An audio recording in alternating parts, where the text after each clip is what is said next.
once we have text like this, we have the foundation of what we need to start to build out a patient-centered barrier map, right? So we can start just taking a big sheet of paper, or if you have a whiteboard or a screen that you can scribble on. Any of those would work. You want to draw out on one end, you have your patient. On the other end of the page is the care that that child needs. And then we draw a pathway, just a line connecting the two. And now this creates a space in which we can start to map out and visualize some of the potential barriers that our patients are teaching about.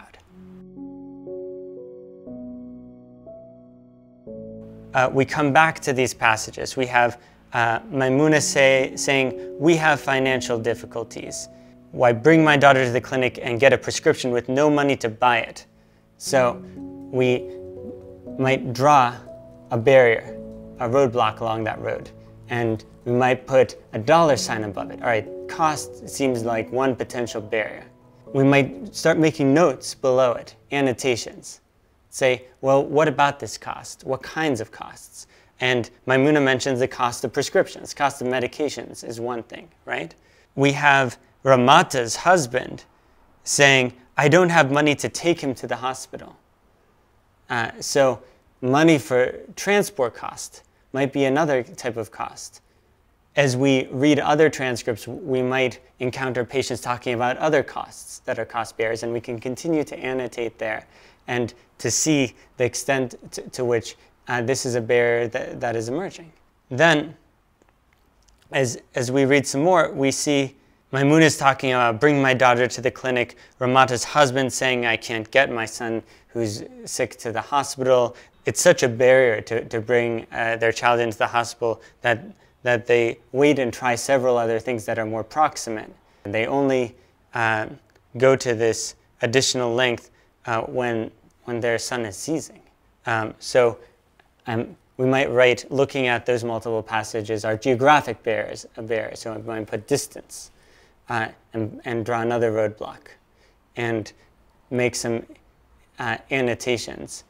So distance means a time. I might put a symbol for gender in there because there's a question about do women and men have the same freedom of movement? And as it turns out, in Mali, some women do have to ask their husband's permission to leave the home. And then we look at the dynamic between Maimuna and her husband and the decision whether or not to pay for care, right? And we look at Ramata and her husband, and we also see a process of a decision and a power dynamic between her and her husband about whether or not to take the child to care, whether or not to pay for care. So we might put gender inequality as a separate roadblock. So we've already started drawing several potential roadblocks, and we've just looked at two very short passages. And as we continue to read, we can continue to build out this map, this universe of possibilities of what are the barriers that our patients might be facing. When we've written something down, maybe as we've drawn a new barrier on our barrier map, we can ask ourselves the question, and we can challenge ourselves and say, am I sure this is what the patient really means? Could they mean something else? Could there be an alternative explanation? And try to really generate as many alternative explanations as possible. This helps us challenge and test our assumptions robustly as we go.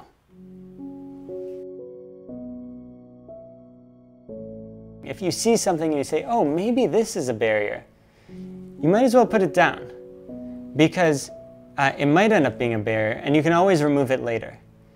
Now, when you do that, you have to be careful, right?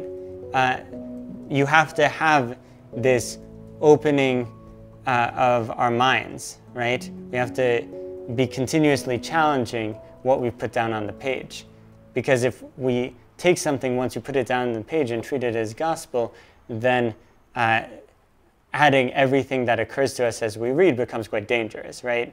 Because then we're reinforcing our own assumptions. But if we're testing constantly as we continue reading and learning what we put down on the page, then it's a great idea. If we have a hypothesis, if we have a question, we put it down with a question mark, and then we continue on. That helps us make sure that we don't miss something that our patients are trying to teach us.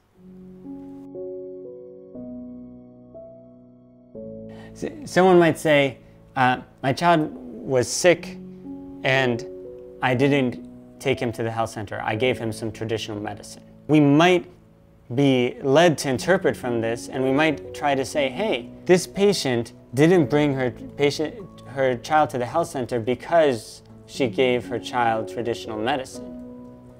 But she didn't actually say that. She didn't say, I didn't bring my child to the health center because I gave my child traditional medicine. It's possible that that was the reason. It's also possible that there were 18 other reasons why she couldn't bring her child to the health center, and that she actually thinks that traditional medicine is the second best option or the third best option, but she couldn't access the first two options. Once you've finished your barrier map and you've got a great big drawing on a whiteboard or butcher's paper, don't forget to take a picture of it and save it. And now's a really good time to write down the key barriers that your patients are facing in your document.